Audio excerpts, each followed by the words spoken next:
I'm going to do a little countdown in Majiggy in, well, I don't have to worry about that. It's been a while since I've done We this. don't need to sync anything. 2, Wait. One. Should we figure out an order, or are we just gonna go fucking... Alphabetically. Always alphabet. Alphabets are good. Okay. Alright, so, hello! Welcome to the Game Over Gerkinman podcast. This is the first one of these we've done since, wow, let me check. A month ago. Oh, it's been quite a few months, from memory. So, sorry for anyone who actually enjoys these. Well, you know how it is. All three of you. Life's pretty busy. We're doing all kinds of fun things. We've been recording all kinds of things for the people who do enjoy watching this show. So, you know, we're keeping things busy. Did you ever finish recording that porno? No, I never finished that. The last one was in January, on the 18th. So there you go. That's how long it's been. So, welcome back to the Game Over Gerkinman podcast. We have a lovely cast with us today. Could you please introduce yourselves, as is often the case with this show, in alphabetical order? And we'll be doing everything in alphabetical order for this, because we're going to be going around in circles. Yeah, hey, it's Blordow, and my favorite console is coming. Yeah. Yes. Yeah. What just happened? I don't know what just happened. I'm confused. I don't know. I'm aroused. What's next? I'm scared. Go, Casey, go. Yeah, Does it Casey. mean? Is it? Oh, well, I don't know people's last frickin' names. What do you want me to do? Hi, I'm Casey. Hello, Casey McDonald with an M and a C, and I do things and make backgrounds and generally like to bother Gerkinman all the time on Twitter. That's true. I don't know about That's very Twitter. true. You message me occasionally on Skype. That's What true. has and your I'll be last like, name got to do with anything, by the way? I don't think last names have ever been important to Because this it's show. alphabetical. We only I go had to from make our sure I first said- name. Jeez. We Yeah, don't but- got Oh, time I thought it was to... our last name. No. I thought it was our Fight, last name. fight, Oh. fight. Wait. Okay. Well then. Forget when I said my last name and don't look me up as my bank information. Thank you. Anyway, this is Carbonwater, and I hate making backgrounds because they're lame. Is that true? Wait a second. You Yeah. really not Wait a like second, making wait a second. backgrounds? I really hate making backgrounds, it's terrible. I love making backgrounds. Too Make all bad. my backgrounds for me. Give me a list of backgrounds you want. I'll just Alright, fuck I need them. a house in kind of a blue tinge. We've like hijacked the podcast. Business as usual. First off, I need to point out that Carbonwater does come before Casey in the alphabets. Yeah, but Mm, Oh, We're Oh, like well. pieces of the same half, or whatever that phrase is. Jeez, why don't we just start recording from the beginning again? nope. Who's next? hey, I am Nemir or Jess. I go by either or. I am a voice actor. Yeah. That's it. Oh, okay. Yeah. Yeah. I'm Mark, otherwise known as 13. I'm actually an all-powerful sorcerer, and I shall consume your soul. Not my soul, only got one. You don't have it anymore, Dan. No, I don't have a soul. I don't believe in that rubbish. Speaking of rubbish, that leads us straight into our next topic, because that's the way we do this show. What's everyone playing right now? What's everyone doing? Sean's nothing. Well, that was a quick one. yep. You're not playing anything? Just hate video games or something? I just don't play up-and-coming games or newly released games. I just play the same game I've been playing since I've started playing games. Battletoads. Alex Kidd? Team Alex- Fortress 2. Yes, and yes to all the above. Game of the Year edition. Oh wait, is it my turn again? Yes. Yes, That's no Casey. one. I know you're keep playing waiting for, things. whatever. I keep waiting for Carbonwater to go. I'm playing a lot of games. I'm playing lots of indie games. Hat in Time, 7 Days to Die. I don't know what either of those actually, are. I'm working on beating Riven and Uru, which are old games. I don't know what those are either. Those are missed There's- sequels. Mark would be interested. Oh, yes, Riven. Yeah, okay, yeah. That Riven. There goes It's been so Gerkinman years. pretending he knows things again. Oh yeah, that thing. That thing! I remember It's Mist, great. and I never played Riven. I thought, because Riven must have been some new indie game. I didn't know it was the Riven from way back when. Riven was really good. I won't go into great Riven was a details. lot better than but- Mist, yeah. We can nerd Like about the- that later. I could we take were- a shit and it'd be better than Mist. Well, Your like, shit is not quite as beautiful as Mist. That's beautiful lure. Anyway, but, I've been, you know? No, go ahead. Go ahead. No, It's no, fine. no. What were you gonna say? You playing any new games, Casey? Have you played anything that anyone knows what it is? Me? Yeah.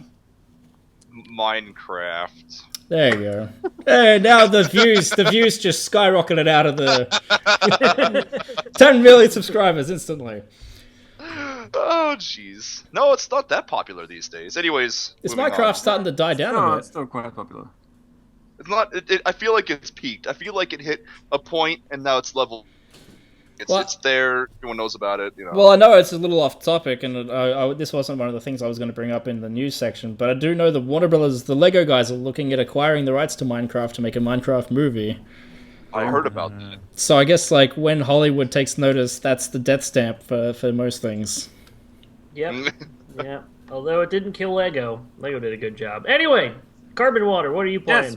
I'm playing Donkey Kong Tropical Freeze. I'm so and jealous. It's amazing.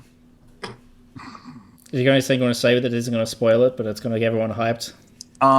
There's parts where you jump on enemies, and there's also some parts where you roll.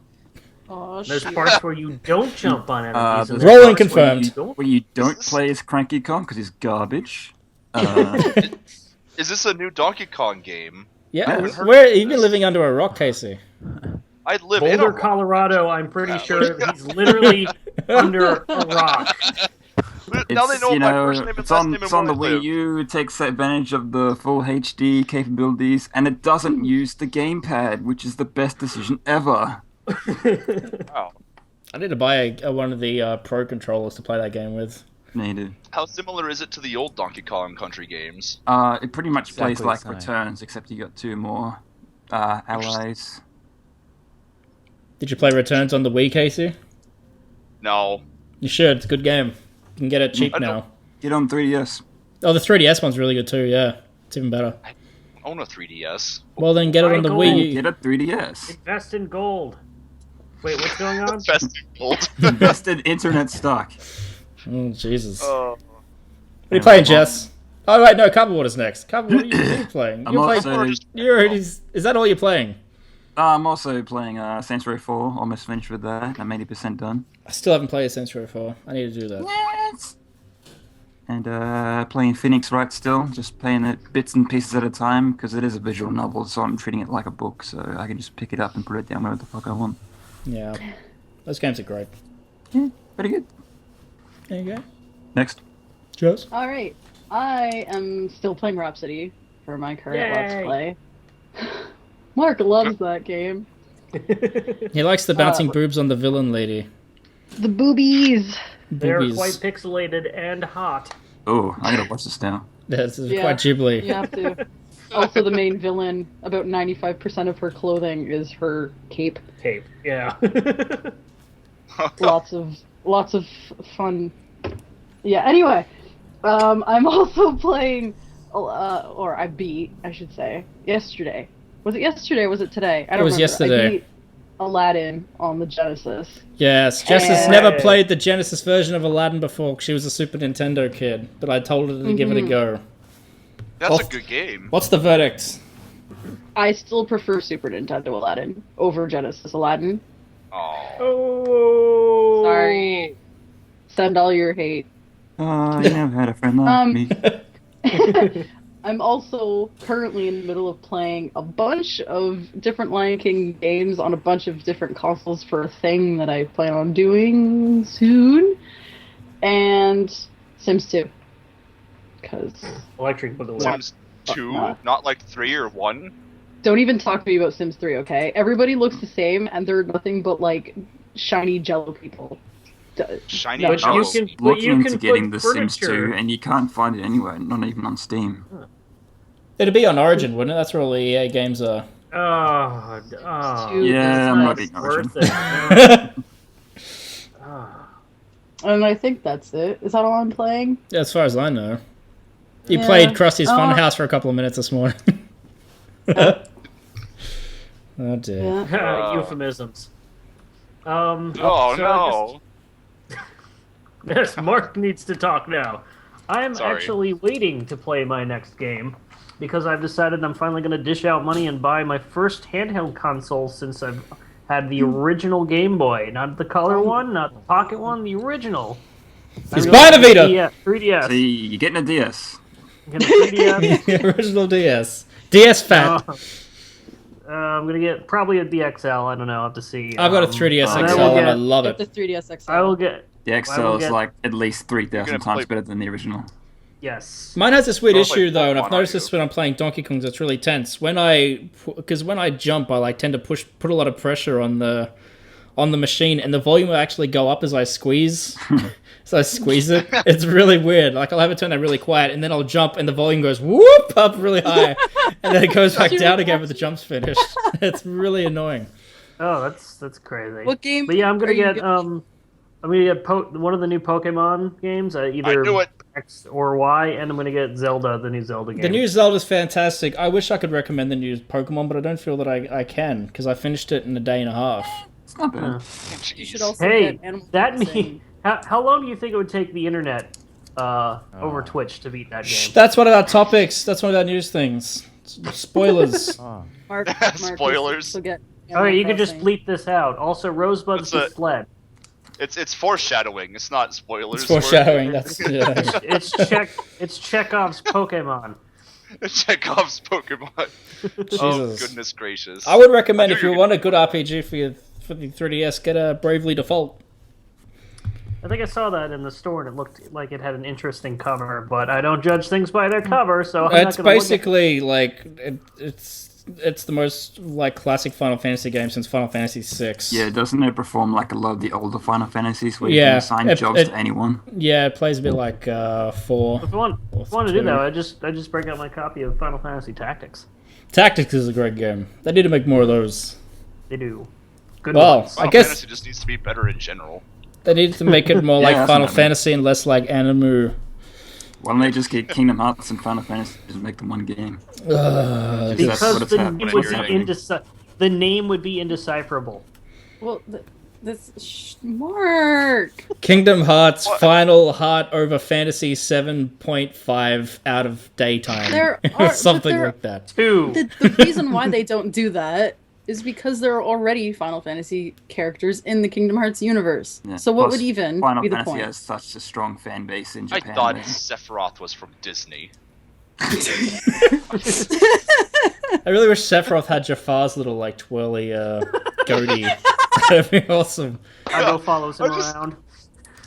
Well, They, I they guess should have just no, it's off topic, but whatever. Yeah. let's not go off topic. Speaking Let's of keep. topics, Otherwise, this podcast is gonna be really long. I just finished playing all 3 Uncharted's back to back. Everyone It's told a me lot this. like Tomb Raider. You mean front A to bit. back to front to back to front to back?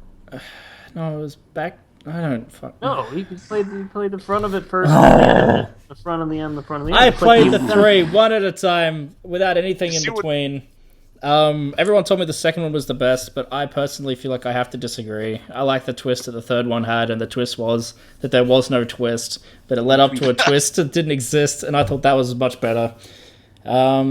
And I felt it was pretty paced funny. better. The second one was got a bit too long towards the end for my tastes, but I definitely enjoyed the third one a lot. And then I've just started recording Bulletstorm for the show, and I'm very much enjoying that so far. And Bring your umbrellas, kids. bring your umbrellas for what? That's right. And I'm also recording Star Wars Rogue Squadron on the Nintendo 64. And the next thing I'll be recording will be Donkey Kong Country 3, because everyone loves that game. No, they don't. No one loves that game. Adam tried to invite me to your Donkey Kong Country game over Gerkinman, and I was like, well, really? It's like, how many people are in there? It's like 16. I was like, oh, well. Oh, hell. Yeah, we can only have a maximum of 5 because that's as many end tags as we can put at the end. And any more than 5, and everyone starts talking over everyone, and it. Yeah. yeah, I know, that's totally what happens. That's it, I quit. Here for fucking once. You shouldn't even have like more than 2 people because Skype doesn't really work that well. No, that's true. Anyway, that's everyone introduced. We're going to take a quick break and come back with gaming news, because that's the thing that we do here.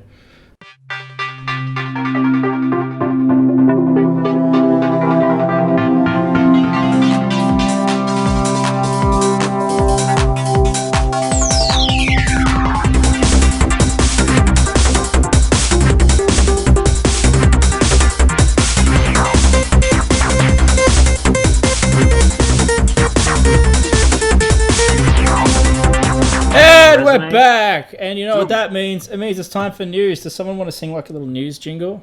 That'd be cool.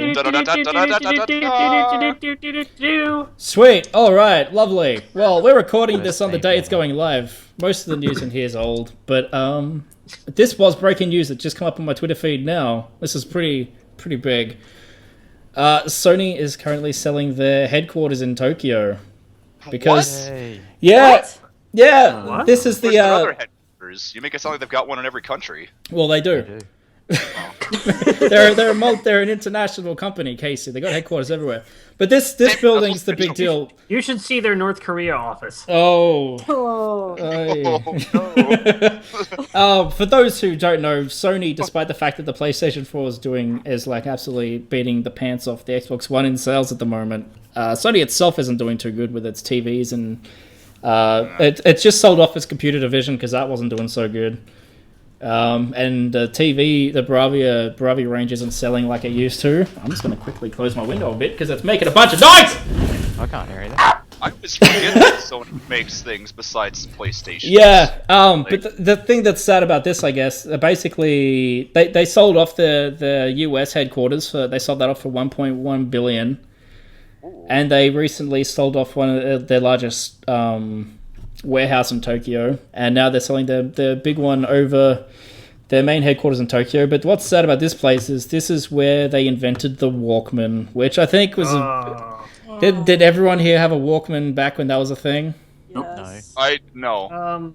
I don't know actually. I was too busy being a kid. We all know what Walkmans are. Tell the kids at home what a Walkman is. Yeah, back in the day, you had things called cassettes, and you put them into a little cassette player with your headphones. It was like an iPod the size of a brick, and it allowed you to listen to music on the school bus, so you didn't have to listen to all the dumb dickhead children be stupid. There was no shuffle, no randomization. No. You couldn't buy new things and put them on the stores. You only have like... You couldn't shuffle on a Walkman? What are you talking about? Like go at a random point. If you want to see a Walkman in use somewhere, just watch Neon Genesis because it's all Shinji uses because for some reason. So there. Rest in peace. Sony's. Do you think that maybe they have to sell it because they invested in Bitcoin and the Tokyo office where Mount Gox is went under a couple days ago? I didn't hear about that. Well, it's Bitcoin stuff. Yeah. But I haven't really been keeping up on the Bitcoin thing. It confuses me, this fake currency, real currency rubbish. It confused all of us at Toonworks as well. We had a massive discussion about it, trying to figure it out. Well, anyway, that's the thing. In other news, as everyone I'm sure is aware, Harold Ramis passed. Yeah. Which was sad. The guy from Ghostbusters. Everyone knows him for Ghostbusters. But... Yeah, the skinny guys from Ghostbusters. He wrote Caddyshack and Groundhog Day as well. Oh, yeah. Groundhog Day's a great He's been in a lot of comedies. He kind of defined comedy there for an era. Yeah. So. Well, as a tribute, the lovely guys at Criterion just released the Ecto one as a free car on Burnout Paradise, if you still have a copy of that laying around. Wow. Which was a great game from back in the day. And the fact that they're still developing content for it's great. But yeah, if you want a free Ecto 1 to cruise around, that's a thing. That's a thing you can do. I thought that was a nice little tribute. Well, if it's free, you think that everybody's in the game is going to be using it, so... Yeah. Is anyone else? The whole online environment is going to be filled with Ghostbusters. Mine seems to be handing up all right, Sean. I don't know. Just me. Every now and again it'll just be like quiet.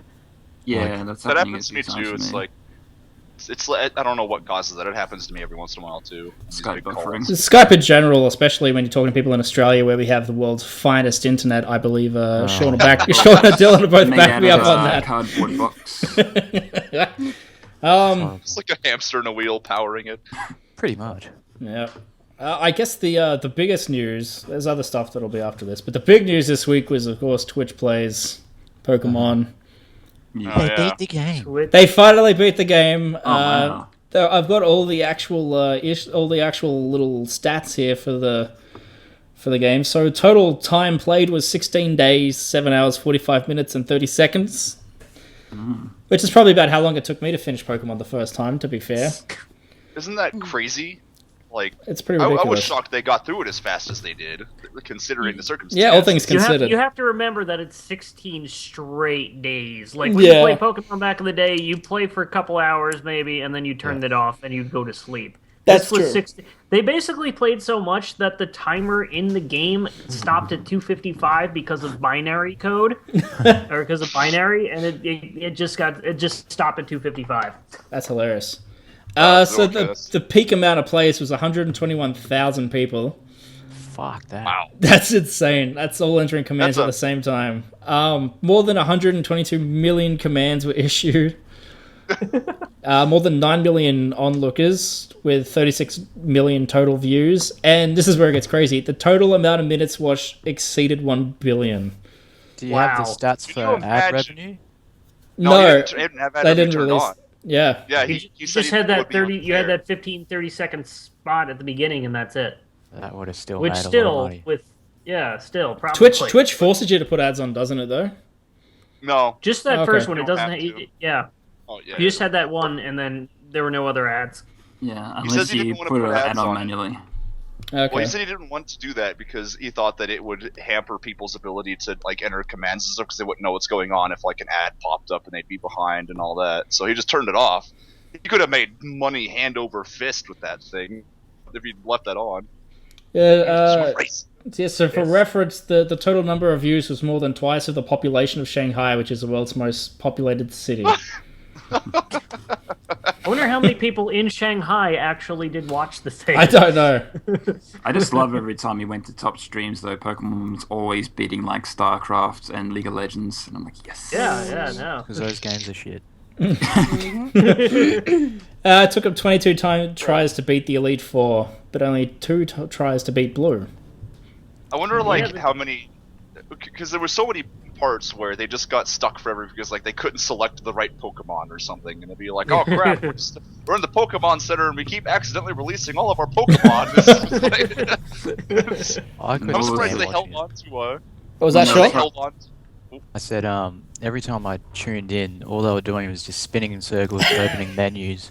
I'm like, why would you even in this? What's the point? That's part of the excitement. Seriously, when I first started watching, you get into some of the watching the boss battle, and you're like, "Come on, do it!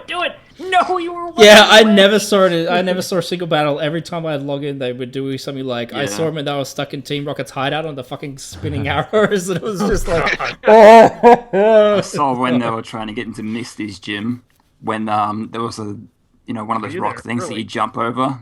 There was like two tiles below the door, and they kept on jumping over and over. They go around trying to get back up again. I thought it would be impossible to get inside, but apparently they did. They did found it well. And that was before they had the democracy. That was before they had democracy mode. Yeah. Yeah, I was saying that's usually what happens is when they hit a part that would really require focus, it would be pushed into democracy, and then people would just get their heads together. What does the democracy and anarchy shit do? Yes. It's like it just takes every single command and just does them all like one at a time. In democracy mode, it waits like a certain amount of seconds and then takes like the most, the one that people like the one command people issued the most or whatever. Yeah. So And you could vote either to push it into anarchy or democracy, and then it would count all that up and it would push the little bar. I think down, if anything, more interesting about the game than anything was like it was just a really good social experiment. Yeah, it was. It was, and that's exactly what it was. It started as too.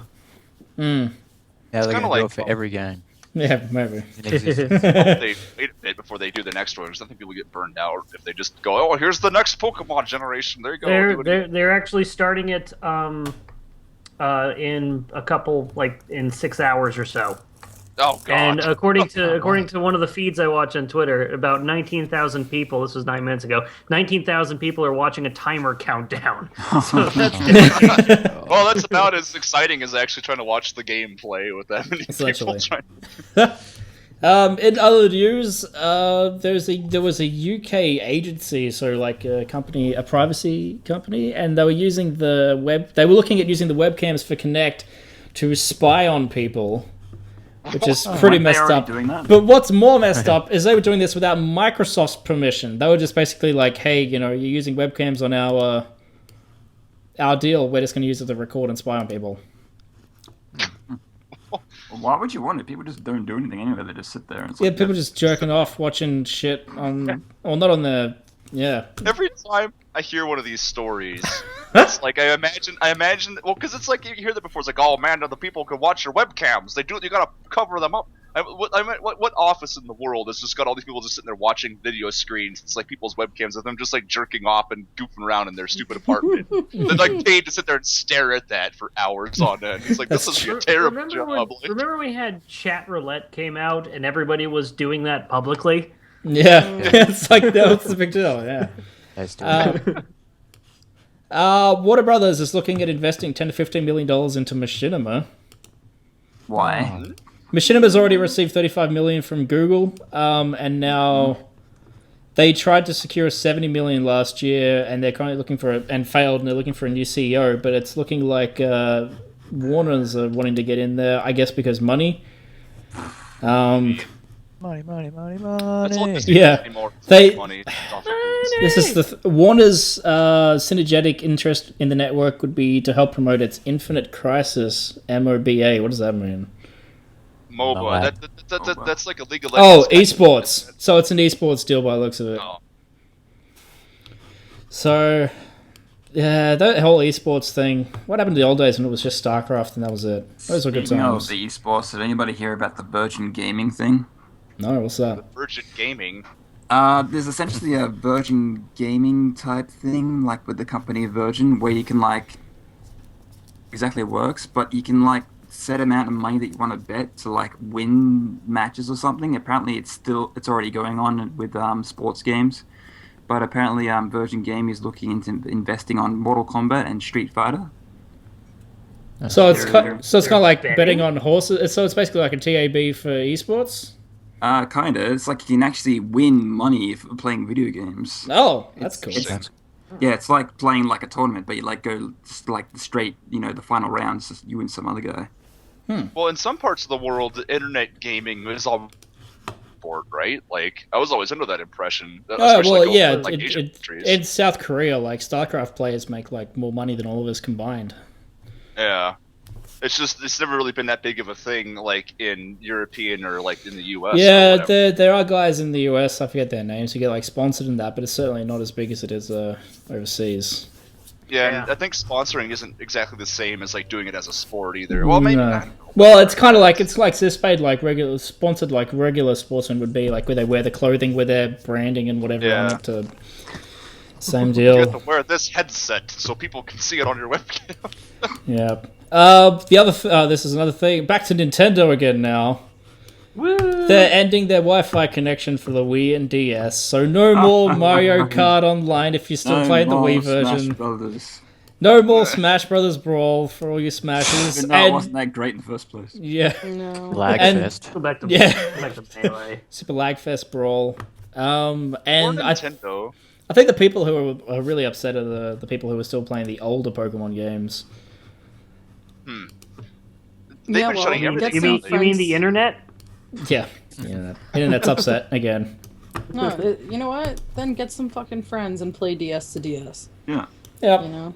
Get over it. Build a bridge. Get over it, everyone. And never mind that. Like, personally, I don't understand why people are making such a big deal about the Wii. It's like the Wii came out in what? 2006. And it's with, 2014, people. And they're still leaving the virtual console up. They're only taking down the ability to play multiplayer games on the... seriously, no one's playing fucking Conduit online anymore. No one was playing. Nintendo probably planned for this anyway, because they recently released the Pokebank, so you can transfer all your black and white Pokemon to X and Y. So. Yeah, exactly. I wouldn't be surprised if they actually held it off specifically until the Pokebank came out. Yeah. Did you just say you wouldn't be surprised? Yes. Oh, God. What? I don't know, I just thought that was funny. It was a funny mispronunciation there. I wouldn't be surprised if my pronunciation is funny to Casey, because he's a fucking weird dude. I don't understand him. I don't know what his deal is. How's the work environment? Yeah. Whatever. Gearbox Software is suing 3D Realms because 3D Realms went and tried to make a Gerkinman game with another developer after selling the rights to Gearbox. Oh my god.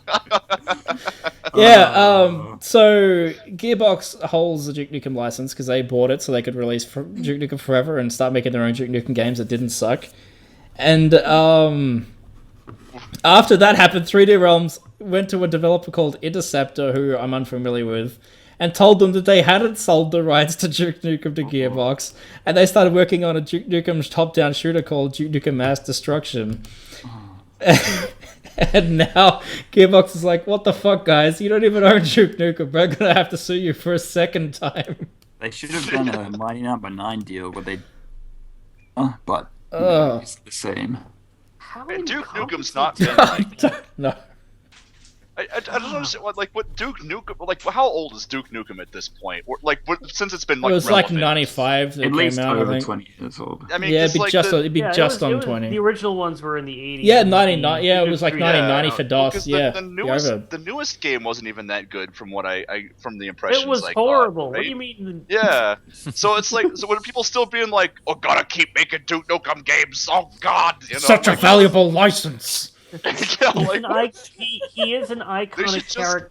They should just make a new game. Like, come up with a new fucking iconic character. This can't be that hard. Sorry. Look, I think Duke's an important character to gaming culture, but yeah, but like, so this is dumb. Like, no one wants a Duke Nukem top-down shooter. Yeah, really. Like, I don't even. It's just such a stupid idea to me, and it's like, it's so incompetent because now it's like now they're gonna get sued over it. And it's like you shouldn't have had the idea to begin with. Like, what are you people doing? Like, It's pretty dumb. Remember, 3D Realms was working with Take-Two for a while, like 10 years. So how competent can they be? Oh yeah. I mean, I don't mean to sound bad. It just shocks me. That's like, well, whatever.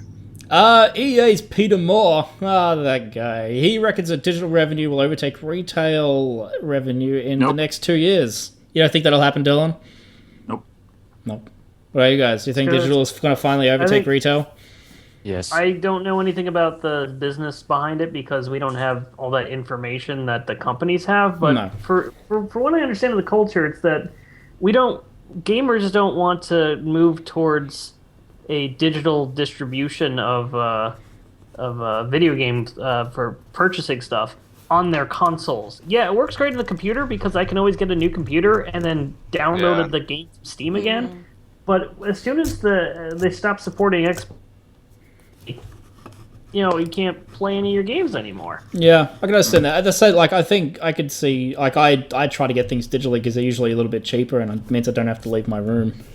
Yeah. But at the same time, Australian internet's so fucking slow that, I remember downloading, I bought Skyrim, so that's on my 360's hard drive, and I just bought it because it reads slowly off the disc, and I bought it for the PS3 originally, which let's not talk about what happened there. And it runs really... some mayonnaise, I don't want to talk about it. Jeez. So I ended up rebuying it for my 360 when it was on sale on Xbox Live. And it's on my hard drive. And it took 5 or 6 hours to download here. So I can understand in Australia that's probably not going to happen. But I would imagine in countries where the internet speeds aren't embarrassing, say the rest of the world, that I don't know. I thought downloads would have been getting pretty big, especially since they're pushing it so hard. Everybody's back. We were gone, Dan. Oh. You were talking to yourself. Yep. Well, I thought it was just me. That's probably the most interesting part of the entire thing, too, because none of us were interrupting you when talking about stupid shit. No, I was wondering why I got so quiet. I was like, wow, people are letting me talk. This is amazing. Well, I will just shorten it down. Anyway, internet speeds in Australia suck. I'm surprised that the rest of the world aren't downloading more things, especially since the current gen, because I'm not going to call them next gen because they're already here. They tend to be $10 cheaper when you download them, as opposed to, I guess people who like trading in their games to get a discount aren't doing it, but I'd rather just download all my games. I mean, because convenience is a really big thing, right? People like things that are convenient. So I could see thinking in your head, oh, this is a likely scenario that everything will just become digital. But yeah, I can see that for the computer, but for consoles, for some reason, it just doesn't sit right with me, and I couldn't really tell you why. I think because consoles only have X amount of space that you can download stuff onto. Yeah. Plus, there's also too many collectors out there that like the actual physical copy, so they're not going anywhere. I buy all my games pre-owned now because I'm poor. I bet you that, like, you know, I don't know how many years it would take, but I bet you things will all be digital at one point or another. Oh yeah, for it's sure. going to be a time real soon. It's heading that way. They've been predicting the death of retail discs for like 2 generations now. Yeah, I mean, it's like how the United States is going to use the metric system in the next couple of years, right? They're always saying that, and it never happens. Yeah, it was because Next people take a while to move generation on. consoles are going to be shipped with their own external hard drive. Well, I mean, you can. Oh, okay, yeah. Oh, sorry, Sean. Yeah. No, you go. I was just going to say you go. No, you go. I was going to say the PS3. You can plug an external hard drive into that and download games onto that and run them off that. I think you can do the same thing with the Wii U as well. Yeah. What were you going to say, Sean? What was I going to say? Shit. Beans are good for your heart. I get it. Oh, that's right. Yeah, I think also if you think about it, if you buy like games these days as a physical copy, you're gonna have to download updates anyway. So I think people are considering that. Shit, we're making mistakes. We might as well. What is going on? Have it all digital. It's a helicopter, Casey. No, sorry. I had. Oh my goodness. Continue. Something crazy happened. I'll tell you later. Oh.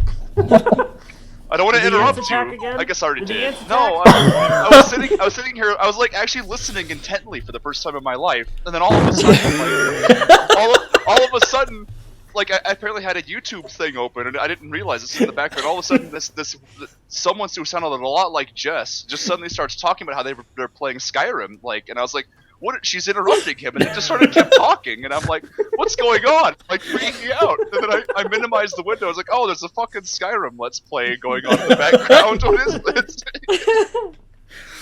No, I think you're right too, because I mean, every time you buy a brand new game now, you put the disc in, and then there's like a day 1 update patch because the game wasn't working when they.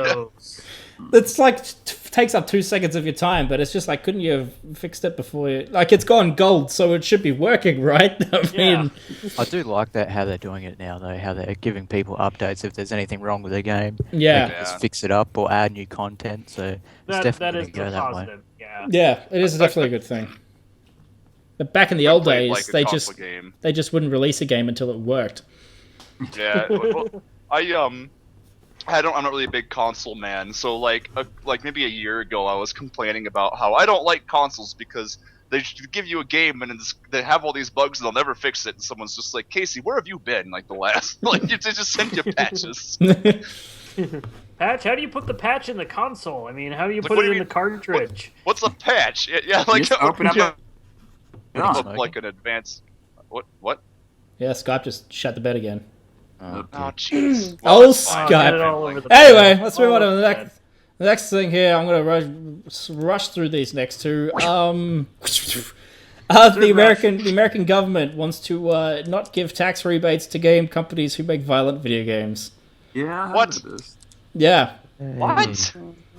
Why Yeah. go for everyone? What is considered a violent video game? Anything that's like rated above PG-13. We don't. Fucking Mario is a violent video game. You go around stomping on things. I think they basically be games that are PG-13. I'm not like an expert on American politics, but from what I understand, when companies lobby against these sort of things, they basically just say they just bribe the government and then things stay as they are. Is that? Yeah, pretty much. Yeah, that's pretty much how it works. What happens. Yeah. So I'm pretty sure that's how it worked with the Disney copyright thing. Yeah. Yeah. Well, because that's really so. I'm assuming it's because they're like it's bad for kids or what. Yeah. There was this UK study that was done over 20 years with 11,000 people, 11,000 kids, and they basically concluded violent video games do nothing to children. And then the next day, this came out, and they're like, "Hey, we're going to stop giving tax breaks to companies who want to make violent games." I swear to every time. Unless you lobby against us and give us some sneak some money into our pockets. Sounds so seedy and corrupted, Gerkinman. Jeez. No, would ever do such a thing? It's almost like politicians only care about themselves. Every time anything violent ever happens. Oh, god damn it, Mark! You're fired. No, it's just, every time something violent happens ever, I feel like you get like a bunch of mothers and and politicians together, and they're like, "We're gonna stop the video games. It's the root of all evil," and that's what it always is. I'm so sick of hearing it. It's been going on for decades now. Yeah, I thought all those mothers would have been dead by now, but apparently they're still alive. No, now they're old grannies. Yeah. Do you know what they blamed for violence before? Video games? Books, exactly. Ban all books. Burn all the books. No, Burn the books. Rock music and Dungeons and Dragons and movies. Certainly had nothing to do with that most violent of books, the Bible. A little bit of a tangent, but I wonder if back in the olden days, whenever they'd hang people, and you'd bring your family to watch people get hung, because that happened. But then there's not just hung, but drawn and quartered. I wonder if this is affecting our children. Honey, I think that seeing these people being murdered in front of our eyes might be causing violent tendencies in our kids. Nah, I don't know. That sounds like witch talk, Casey. Oh damn! Casey's a witch. Burn him. I am friends with many girls. I guess that makes me a witch, according to Mark's list. Anyways, tangent. That's right. Tangent over. And here's our last little news piece. We're going to end on something fun. Hollywood is turning the console war between Nintendo and Sega into a feature film called Console War, based on a book called Console Wars, Sega, Nintendo, and the Battle that defined a generation. They're turning this into a movie, and it gets better. This is great. This is like an action film? This is like an actual movie. And Sony Pictures have bought the rights to the book, and they've got Seth Rogen and Evan Goldberg writing it. I just imagine Miyamoto's headquarters. It's his action scene, and he's stealthing through everything and taking guards out and stealing console games. It's so cards. It's pretty much going to be cheesy video game references. The movie. No, it's actually going to be it's being produced by the guy that did The Social Network, so it sounds like it's going to be an actual full on. I'm sure with Seth Rogen writing it, it's going to have its tongue in its cheek, but it sounds like it's going to be actually a pretty a lot of weed jokes. Let's hope so. With Wreck-It Ralph, there was oh yeah, there's that guy, but it wasn't in your face all the time. It's here's the battle, the Frogger crossing the street. Ha. Well, it sounds more like it's a movie, a documentary type. Yeah, it sounds. Yeah, they've got the guy, the producer that did Moneyball and Social Network. So those are both pretty serious movies. Yeah. He's a producer. He just says, "This sounds like it's good. I'm gonna give you money to make this. Go hire some people." Yeah. Well, I mean, you who's probably more important to Moneyball than the producer? The writer. Anyway, I'm gonna have to see how the book comes out. The book comes out in May 13th for anyone who's interested. But so there you go. That's a thing. And that pretty much wraps up the news for this particular episode. I hate Hollywood. I hate Hollywood. Of course, you hate Hollywood. So we're gonna take a quick break. When we come back, we're gonna get to our topic of the. I was gonna say topic of the week, but that isn't really true. Topic of the episode. Quarter. It's a relative term. Yes. So be right back.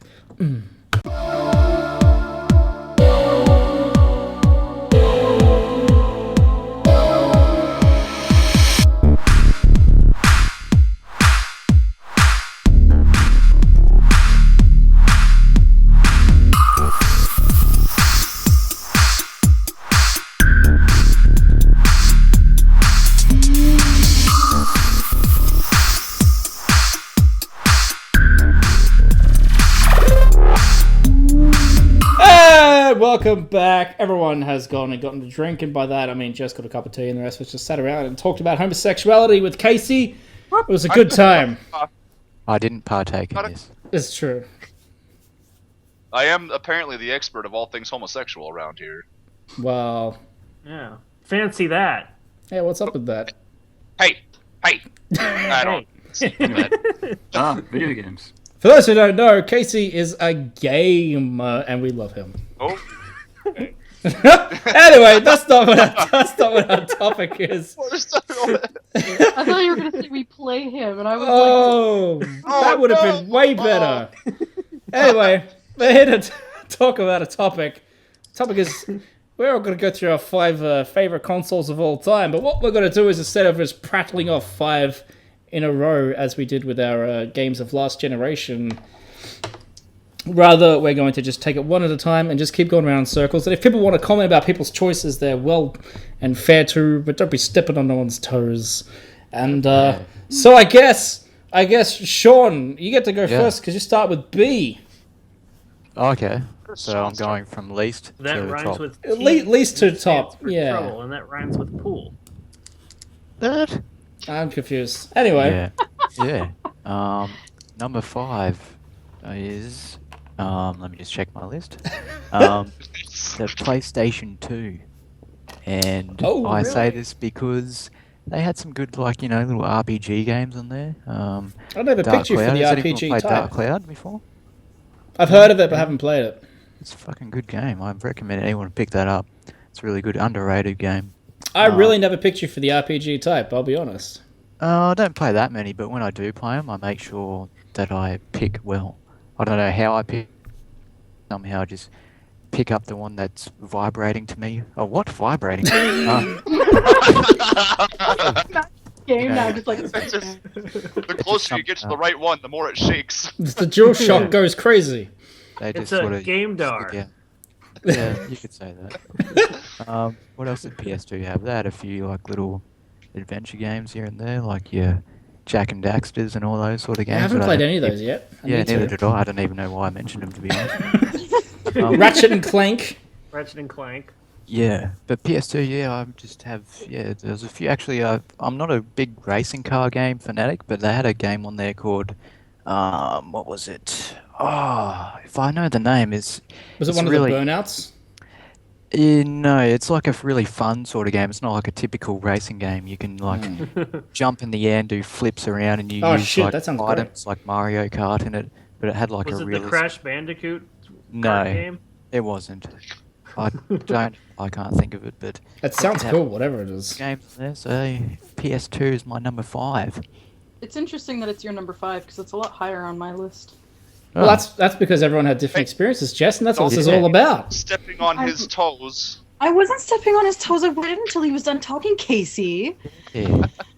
She was putting her entire heel into his foot. That's what it was. Casey has really big feet. You know what? How do you know that? Nope. Anyway, Casey, what's your number 5? Yeah, Casey. What's this conversation? Alright, so I've not owned that many consoles. I'm a big PC gamer, as everybody knows. PC Master Race. So I've not had a lot of consoles. I've probably only ever owned like 5. So I'm going to start with what I think was the worst console. You know, the one I liked the least, which I guess is why it's number 5. Casey understands how ratings work. I might be stalling while I think. I'm just going to say the original Nintendo. Take that, Nintendo. It's my number 5. Why? But you know why? Because it was shit. I don't care that it's like the first or whatever. There's so many shit games on there. There was a lot of shit on the Nintendo. That's true. It's like all this 2-bit graphics or whatever. Maybe not even that. I mean, my goodness, what the hell? Guess you just don't like fun. Casey, your problem is you never owned a Rob. Oh, you're right. Oh yeah, I had the original Nintendo. I think speaking memories and stuff. My parents bought it for like my sister or something, but I got addicted to it really quickly, and played lots of video games when I was a kid. And my parents always thought that was like a sign of bad things, so they were always trying to kick me out of the habit. But that's probably why I didn't own that many consoles. But no, I don't know. I just don't have a lot of good, fond memories with the Nintendo. Like, in fact, I think I cried more than anything because I couldn't beat certain games. They made me mad. I think that wouldn't matter what system you're playing at the time. Games were fucking hard as nails back in those days. Oh, Contra, yeah. Battletoads. Battletoads, yeah. No, Yeah. I mean... The original Nintendo Teenage Mutant Ninja Turtles. Oh. All joking aside, though, there's a lot of good games on the Nintendo. I'm just being a little bit facetious. But facetious. I would say that the greatest platformer game of all time is on the Nintendo, that being Super Mario Bros. 3. Oh, that's a good one. I actually still own that on my Wii. So yeah, so do I, actually. And on my 3DS. We still have the original version, me and my brother. Ooh. You. I'm just going to say that's my number 5, so there you go. Lovely. How you doing? My number 5 was going to be something different, but I heard Sean mention the PS2, and I'm like, oh yeah, I did own that console, didn't I? Yeah. So I have more fond memories of that than the Wii, which I never owned. So that was going to be my number 5, and now my number 5 is PS2. I think the PS2 deserves there to be way more than the Wii does. Yeah. Yeah. No, you don't have any particular games or anything you wanted to point out? Final Fantasy X, all the Grand Theft Autos. Forget that. Fuck. That's weird because a lot of people thought Final Fantasy X was like really bad when it was new, but now that it's like an older game, people are like, "Oh, that was a good game." And also Yeah, like, and they're doing an fun for HD the story. re-release, right? So Yeah. people are when like, it came "Oh out- my god!" I personally didn't like it as soon as it got to the point where you could go to any save point in the game and play Blitzball. Because first off, Blitzball sucked, and second off, why am I in the middle of saving the world, and then I stopped to go play a sport in another That was city? always the issue with me with those sort of RPGs. Like, you're running out of time. I'm going to do all this side stuff. Sorry, Jess. I'm looking at you, Mass Effect 3. Sorry, Jess. The thing is, if you were even playing the game, okay, you would have understood in the story, okay, I will defend FF10 to the ends of the earth, alright? The reason why, well, I mean, it's not the reason why, but one of the reasons why is because Blitzball was very important to the people of Spira because it was all they had to keep them going because Sin kept coming and fucking up their shit. And for some reason, it wouldn't attack the Blitzball stadiums. Well, that's because, Sin is jacked, blah, blah, blah, whatever. Yeah, but, spoilers, sorry. What? I like how the last boss took place in like an on fire Blitzball arena. That was neat. The water arena was on fire? I never got to the That's end. what it looked like. It's just you're in like a big ass Blitzball arena that was all in ruins, and it it was all fiery and stuff, and that's where you fought like the big bad jet guy. He's like, "Oh, my son!" Blah, blah, blah, blah, blah. Yeah, it was the ruins of Xanarkin's Blitzball. Xanarkins. Yep. So that's the only game you I didn't remember like on it. there, Dylan, was Final Fantasy X. That and the Grand Theft Auto separately. Oh, yeah. Yeah. Vice City was the business. Great I actually soundtrack. liked San Andreas more than Vice City. I think most people did. Yeah. I did beat that like game, but the I beat world it of with Vice cheats. City. Vice City is like the only one I played. Grand Theft Auto was. Okay, well. I don't know. I think that's you next, Jess. Yep, my number 5 Sorry. because Yours just cut out. It cut out. It's just cut out. oh, My did number I? 5 is Yeah. You said my number 5 is, and it was My like, number oh god, five. dude, suspense. We'll never know. We'll never know. No, my number 5 spot because I had to number these. Yes. Goes to the Wii. Oh, you did have a Wii on your list. Because I wrote these down and just because these are the systems that I like. They're not in like any particular order, but if I had to number them, I would say number 5 would be the Wii because, it's a mixed bag. It really is. There's a lot of games I like on the Wii, like Animal Crossing and Okami and stuff like that. And because I'm a girl, Just Dance. But when it came to the online aspects, so, whenever I got Brawl, I was like, yeah, I could play online with all my friends. It's going to be great. And then I played, and I was like, what? Then you just immediately threw up. You vomited all over everything. It was so bad. Pretty much. So that was really But, yeah. So my number 5 goes to the Wii. Yeah. Mark? Okay. So my number 5 goes to the Atari 2600. And really any of the older consoles of that generation. The ColecoVision, the Odyssey, Odyssey 2. Whatever you played I with had back then. sick names back in those days. Commodore They 64. did. They Nintendo. did. Yeah, Commodore 64 was big over here. It was, I personally had an Odyssey 2 myself and got an Atari 2600 a little later. But still, I mean, really, we probably started playing video games, most of us, on those. Maybe some of you younger kids out there have played it, ironically, like the hipsters you are. Yeah, fucking hipsters. But, fucking hipsters. But really, I mean, these were times when you had very minimal graphics and you had to use your imagination because there's no way that the graphics look as cool as the art on the box. Yeah. On They the had cartridge great itself. box art back then. They did. Looked nothing like the game. Every didn't piece care. of box art for the Atari 2600 is a masterpiece that should be in a museum. It's like a movie poster for video Yeah, games. it was amazing. Yeah, and then eventually later on we get stuff like Mega Man. Box art. Man. Do you have any particular Atari games that you remember that stand out? I remember a couple, just because we've gone back. Me and my brother have gone back and played with the Atari a couple times, and every so often, just because I'm like, hey, let's bring this back out and see what it's like. I always remember the basketball game that you had, where you had the dude with the one arm, the basketball. Haunted House, which I never really understood back then. Yeah. Oh my god. The Haunted House is a bit weird. Yeah. Did you have River Raid? I had River Raid, and I thought that was the I don't think we had River Raid. Oh, Pitfall. Come on. Oh, yeah. Yeah, Pitfall. Pitfall's, I never played Pitfall 2, though. I want to play Pitfall 2, but the original one. I did actually get to play that, that game on the Sega.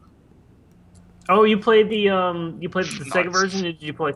No, they came out with later versions. The Sega version actually had. Yeah, the Sega version actually had the original game hidden inside of it. You could find it. That it did, yeah.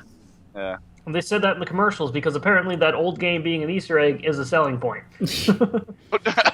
The Atari also made amazing sound effects that were like unlike anything else to ever come before or since. It was just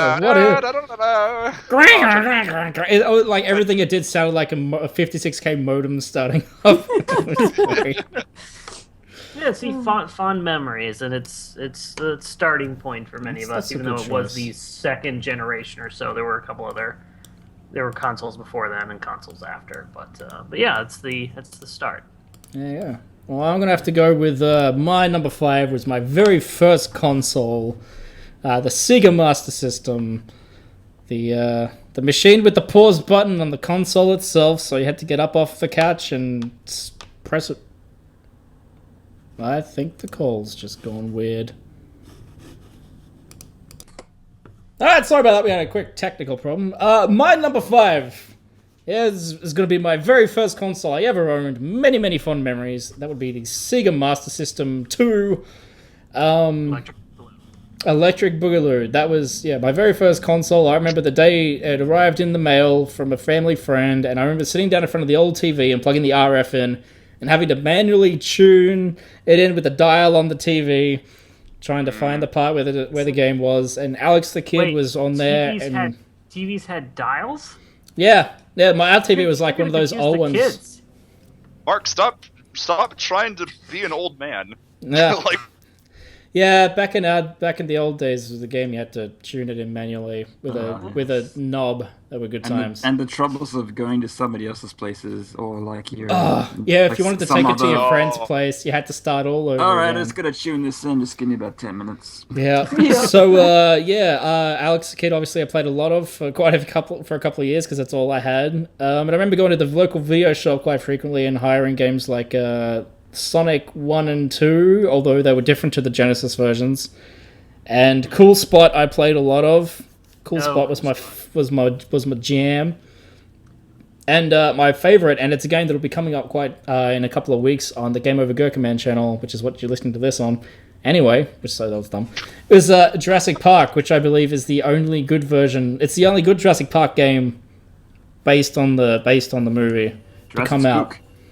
Jurassic Spook. So yeah, I've even though the Sega Master System had weird flaws like having the pause button on the console, which is dumb, and the controller wasn't the best, I still have a lot of fun memories of it. So, maybe they did that because they were getting around like I wouldn't be surprised if that had something to do with it. Yeah, I do remember like playing games on the NES at like someone's place, and then I'd find the Master System versions, and they looked a million times better on the Sega Master System. So I always held that over. It sounded like shit, but it looked a million times better. That was the trade-off, I guess. But yeah, that's my number 5. So hey, Sean. Hey! What's your number 4, buddy? My number 4 is going with the Sega theme, is the Genesis, or the Mega Drive in the Americas. The Mega Drive, I don't know why they got 2 separate names. Fucking stupid if you ask me. I thought it was the Mega Drive here and the Genesis in America. Yeah, we had the Genesis. Oh, that's what I fucking mean. Stop. Genesis, yeah, what can you say? I mean, they had the fucking 5-in-1 game. Like you had Streets of Rage, you had Golden Axe, you had your fucking... What else did they have on that cartridge thing? There was that Bejeweled game on there. Yeah, that's it. I had it on the... Columns? No. Oh, it's fucking cut out again, you fuckhead. Sorry, it's back. Columns? We come back and Mark... Sorry. Yeah, what else they have? That like Boogerman. No one's really played that game. I played Boogerman. That was by the creators of Earthworm Jim. Yeah, I played that Super NES. What else they have? They just had a good selection of games, I thought. That's back when Sega were making really good quality first-party stuff. Yeah. I was fortunate enough to have both. I had the Genesis at my mum's place because my parents were separated, and I had a Super Nintendo at my dad's, so it was like win-win situation for me. That's the upside of divorce as a kid, is having a Sega. Honestly, no, it is. It so totally is, because if it wasn't for that, my dad wouldn't have had the Super Nintendo. Because like while I had my Nintendo 64 at home, he had the Super Nintendo at his house, which meant all of the Donkey Kong Country, all of the Super Krusty's Funhouse, stuff like that, or Krusty's Super Fun, however the fuck that title was. I want to say something for the Sega Genesis is that I had for a while a thing called the Sega Channel, which was that never came out here. Never came out here. So what it was you could get this through the cable company, and they'd hook it up to a cable line or whatever, and you put it. It looked like a cartridge with the wire sticking out of it, and you put the cartridge in the Sega Genesis, and every 2 weeks or so, 2 weeks or a month, they'd send you like 20 new games that you could play. 20 games. You can play as much as you want, as long as you paid for the system. It was a separate payment thing, but it was like early digital distribution / renting. And it was really awesome because I got to play a lot of different games that I otherwise didn't own. And good variety and yeah, things like that. Good memories from that. So you had a Genesis too. You're a Sega kid, not a Nintendo kid. We were mostly a Nintendo family, but we did have the Genesis. We do I still have the 32X, which busted. I think only one game I have works in there now. I don't know. It was we had a couple games for that. I did like Sunset Riders. There was an arcade port from that, and it was a good game. There you go. Yeah. And Casey. All right, so my number 4, I'm gonna say is the Nintendo Wii. Again, I only didn't own that many consoles, but the Nintendo Wii I remember buying, and I wasn't able to play it for ages because I didn't have any games. Or no, I'm sorry, the other way around. I bought a bunch of games. No, I'm sorry, I got that backwards. I went to Walmart and was like, oh, whatever, I'll be able to get, because it was like the release night. It's like, okay, I'm going to go ahead and buy some games. So I got like some bad games, like Red Steel. I think I had the Legend of Zelda, that was good, but like everything else I bought was terrible. Well, I'll be playing through Red Steel, so it'd be great to have you on board for that, since you're the only person I know who's played it. Yeah, I bought that and some other things, and then like I was thinking like, oh yeah, this would be a great time. But then like, of course, the Nintendo Wii was just sold out of stores everywhere for months and months and months. Mm-hmm. So I was sitting on all these games I couldn't play. So I eventually, this is actually kind of a funny story. I went to Walmart and I found one hidden behind a bunch of other things that like the employees were saving for themselves. And I was like, I want this, and they all got super pissed off. And they're like, what? And their manager was like, you can sell it to them. You gotta give it to them. So I managed to get it that way. But, what were they all gonna share it or something? I don't know what the plan was, but anyway, so yeah, but the problem, so like I thought Nintendo was going to be a much better system than it was, like everyone else did, I think, where it's like, oh, this is a great revolutionary idea, this is really cool, but then like they didn't really have that many games for it that were good anyway. A Galaxy. lot of the technology was kind of weird. Oh yeah, there's some good ones, but all the good ones were made by like Nintendo itself. Yeah, there were no good third-party ones, except for like Mad World and the Endless Ocean games. Yeah, so anyways, it ended up being a real big disappointment, and I really wish I'd just gotten like an Xbox or something, because that panned out a lot better. Which is why it's my number 4, because like I thought it was going to be a great system, but it just ended up being a disappointment. So unfortunately, apparently it was better than the NES. Yep. Yeah, well, because the NES just shit all over. There you go. No, you can play NES games on my Wii, so the Wii's better. So the Wii is one rank above. There you go. You don't have to take the CDs out of the Wii and go to try and get them to work again. That's right. We all remember that. I still blow in my cartridges from my old systems. I do it for my Nintendo 64 here all the time. What? Yeah, my too. Mario 3 cartridge broke, and we sent it in like years later to the manufacturers, and they went to go fix it. They're just like, man, all of the chips in here are just corroded from something. It's like, do you blow in your cartridges? And we're like, well, yeah. Like, yeah, don't do that, because you got a bunch of spit in here, and it just ate everything away. It's like, well. Yeah. So, yeah. That's my there you number go, 4. Dylan. What's your number 4? Speaking of the NES, my number 4 is the NES. Oh. Coincidence. We've already talked about it, so moving on. No, I'm just joking. What do you remember? Because it was, the first system I ever played, and just started my love for Nintendo as a franchise, and I just remember, a lot of fun times. Do you have any particular games that you remember fondly? Yeah. Just all the Marios. I actually didn't have that many games for it. I think I had Mario 3, Mario 1, Donkey Kong Jr., and RoboCop 2, Mega Man 2. Mega Man 2, best soundtrack all time, confirmed. Yes. And I did run a few games for it. I got Mega Man 3 and rented Battletoads and... Yeah, how did that go for you? Well, I played one player, so I didn't have, It's a little bit easier. That much about it. It was actually funny though, because when me and my brother used to play, I had to defeat the final boss for us because he didn't know how to do it. We had to chuck rocks at the robot. You got to the final boss in Battletoads? No, the first boss. Oh. That sounds more like you just press the button to pick the rocks and you just pick them up the throw and say, I can't do it. I'm bad at video games. Yeah. You just... Alright, my number 4 goes to the SNES. Woo! Because it's the one that I grew up with. Like, we had an NES at home, but not for very long, from what I remember. Oh, that's right, you were young. 1990, yo. But yeah, so wow. I grew up with the Super Nintendo, and my favorite game of all time is on the Super Nintendo. What game is that? Link to the Past. You fucking know it. Everybody knows it. If you don't know that by now, get the fuck out. Okay, bye. Okay, bye.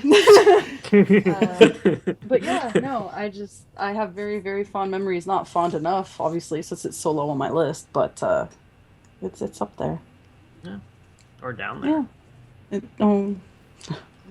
Oh. Okay. What about you, Mark?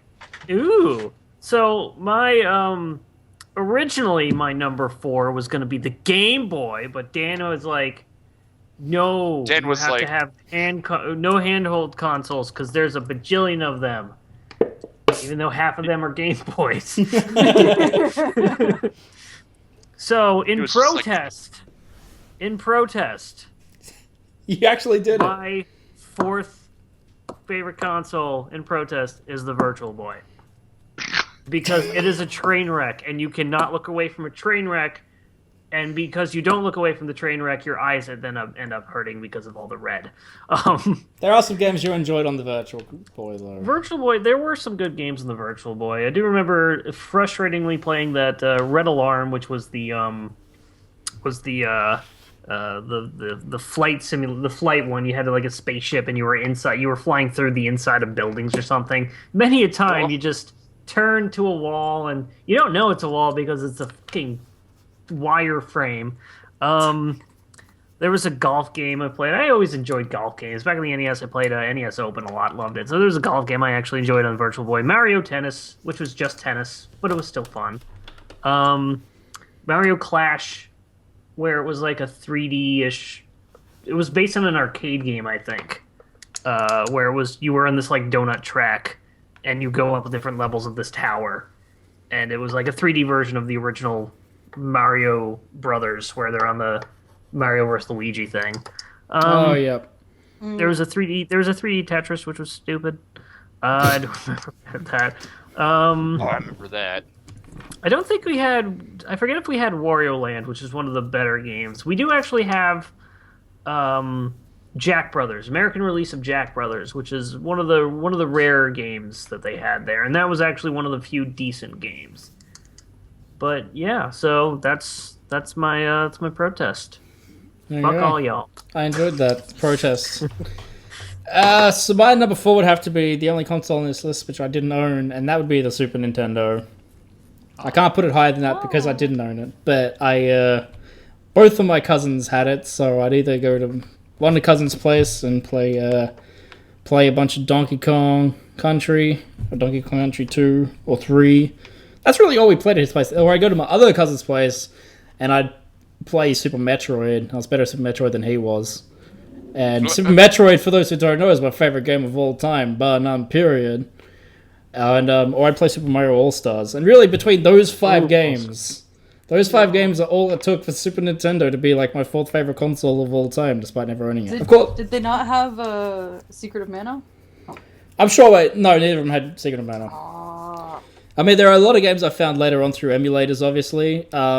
Chrono Trigger, Final Fantasy VI, which is the only Final Fantasy game I can play without wanting to throw. Oh, actually, no, 4 and Tactics. 6. And aside from the spin-offs like Tactics, 7 bores me to tears. I just don't like the characters at all. But like 7's really boring to me because 6 has a really fun, active battle system. It's kind of like Paper Mario, where if you press buttons at the right time and you pull in an attack, you do extra damage and stuff. Whereas 7 was just like select a move and then watch Bahamut for 10 minutes. Which it was a bit boring. You don't want to watch the whole entire system blow up over and over? No, not really. But yeah, so I definitely love the Super Nintendo. I love the controller for the Super Nintendo. And that's my number 4. That was Sean. touching. Sean, it was a very touching moment there. Sean, we're reaching the halfway now. Well, actually, since you've been saying Super Nintendo, that's my 3rd one. Wow! Super Nintendo, halfway. It's a good console. Where did you have Donkey Kong and Super Mario World and Mortal Kombat? And Mortal Kombat is actually my first Super Nintendo game I had. Really? Was it the first one or the second Mortal Kombat? First one. It's the one without the blood. Awesome. I think I was like 6 years old too, so I'm like fucking beat cunts up. Whoa. But Super Nintendo, what's not to love about it? It's fucking great time. Street Fighter 2 Turbo Alpha. I never had that. That game was so good. Was always my fighting game of choice. Yeah, Mortal Kombat was pretty Street Fighter, the movie. The game. Couldn't get into Street Fighter no matter what. I tried to get into it, but I just don't like it. I hate it. Enough. I'm one of those guys that I've never just hates liked those. I've never liked those like fighting games. Should play number 4. It's made for casuals. I played a lot of Tekken back in the day. I like that. Did you say? I didn't like those. Did you say Street Fighter 4 was for casuals? Yeah, it's made for casuals. Yeah, well, because all games now are made for casuals. Yeah. Street Fighter Bejeweled.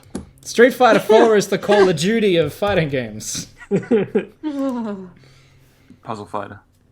Puzzle Fighter was the business. Yeah. Street Fighter Mist. Next. Yeah. Casey, what is your number 3? So this falls right in the middle of my like and dislike, which is the PlayStation 2, which I think everyone else has said fucking PlayStation. I didn't say it. Why? I was waiting for someone to say PS1, but no one said it yet. Well, actually, now that you remind me of the PS1, maybe I should put. Well, it's hard to say because see, like I didn't own a lot of PS2 games. So the reason I liked it is because when it came out, I was still playing a lot of the older, generation consoles from there, and like it was one of those cases where I didn't really own one until later on. So I played a lot of it at like a friend's house, and for some reason, consoles and games were always more exciting at a friend's house. It was like I don't own this. Look at this, So like I really liked the PS2. Didn't much care for it. I think it was because it was the first time I ever looked at a system or whatever and thought that like, wow, graphics one day are going to become like real life. Like these games are just going to keep getting more and more and more ridiculous. And I was just kind of blown away by that. I don't want to make it sound like I'm all about graphics because I'm not.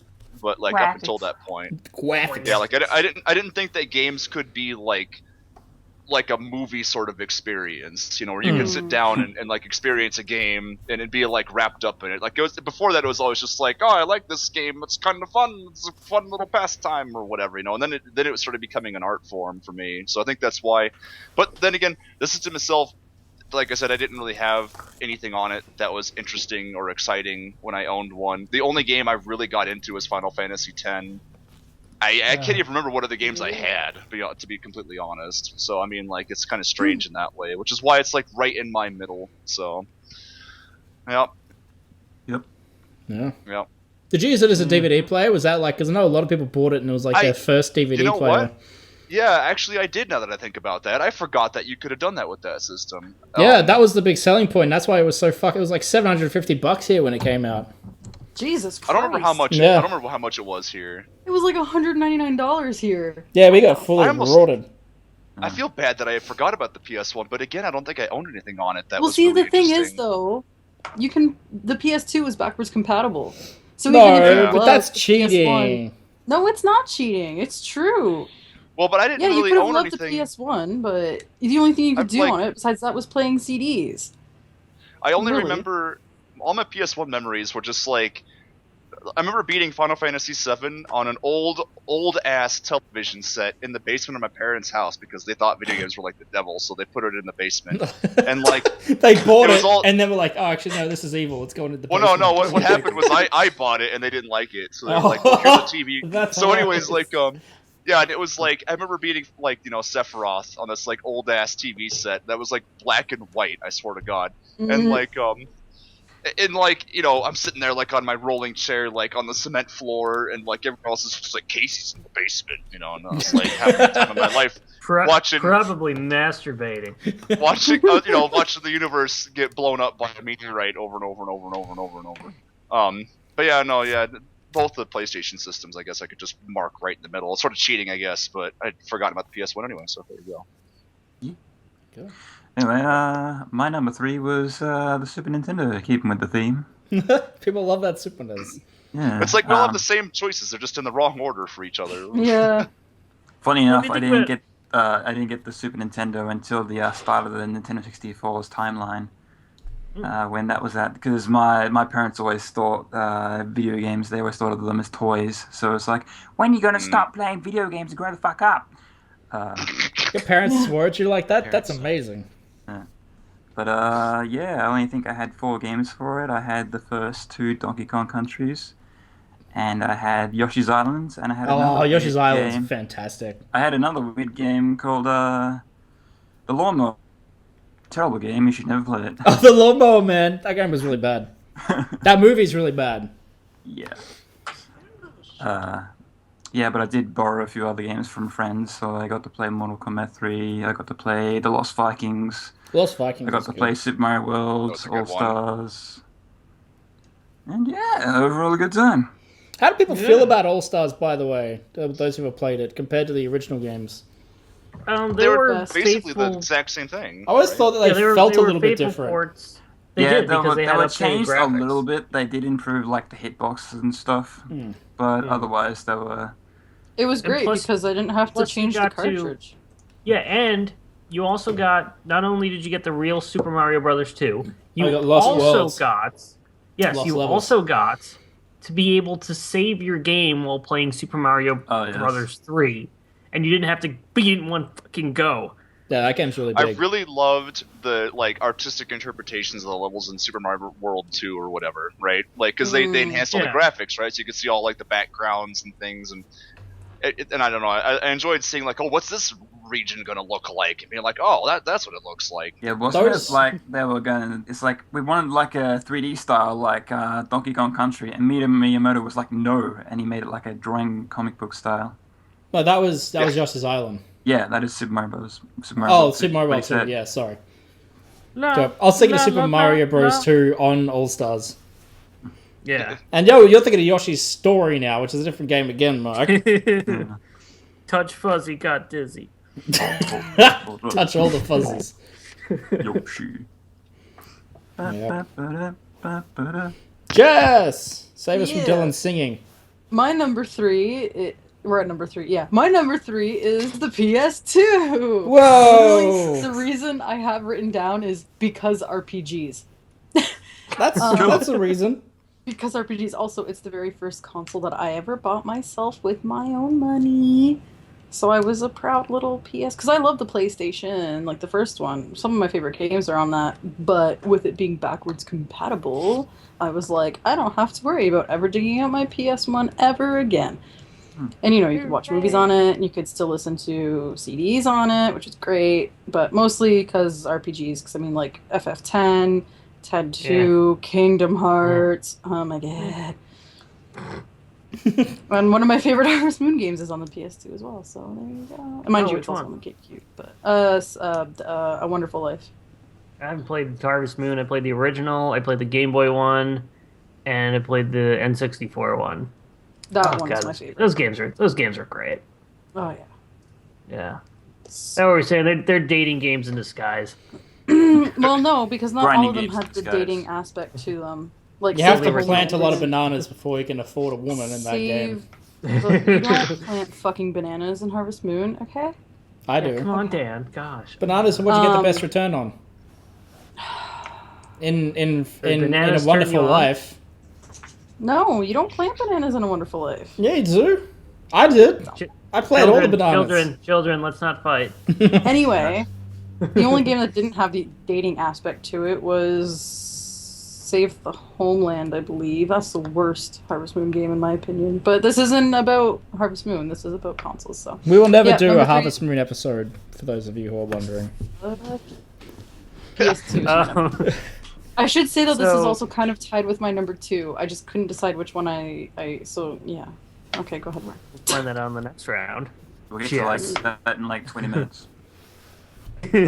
So my number 3 I put down is Xbox 360. Oh! And, maybe I should have gone with the original Xbox instead, but Nobody liked the original Xbox. Mainly what I liked was Xbox Live. That's a big thing. That coming out really did do a lot of things to you. To me. It touched me in places I never thought I could be touched in. It made me grow up and become like my big toe. No, it's just that I think Xbox Live was really the first time that I was able to just play games online without having to with on a console. Just straight up play multiplayer games with a lot more people, and it was just a lot of fun. Xbox 360, I played a lot of games on the Xbox 360. We got Gears, we've got other games. I got even more games. My game shelf is all the way over there. I can't go look at it. You got nuts and bolts? Oh yeah, I do have nuts and bolts. Oh my god. What's wrong with you? I think almost everyone got that. I didn't. I also have Viva Pinata.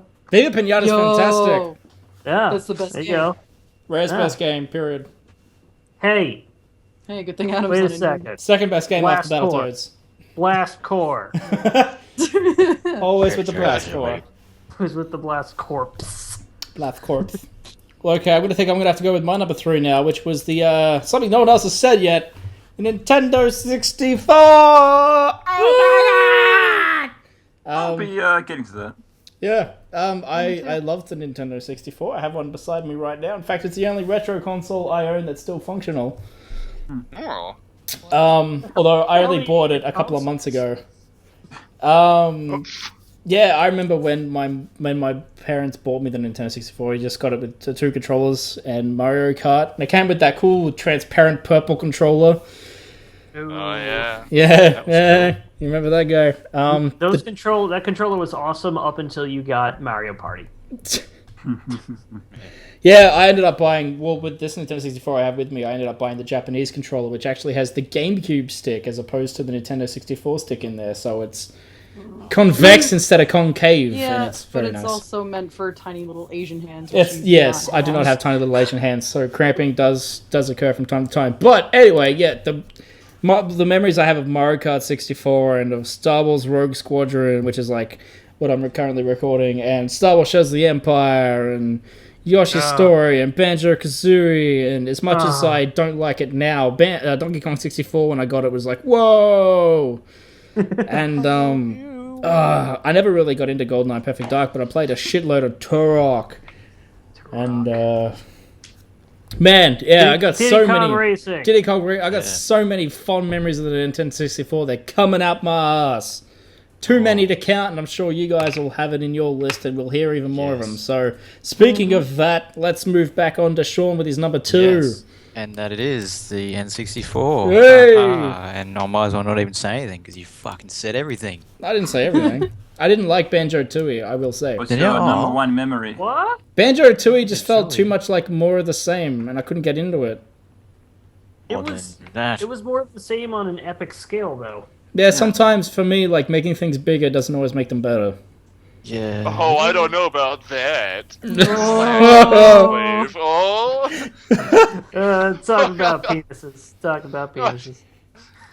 Anyway, Sean, Let's Sean talk about his fucking Nintendo 64.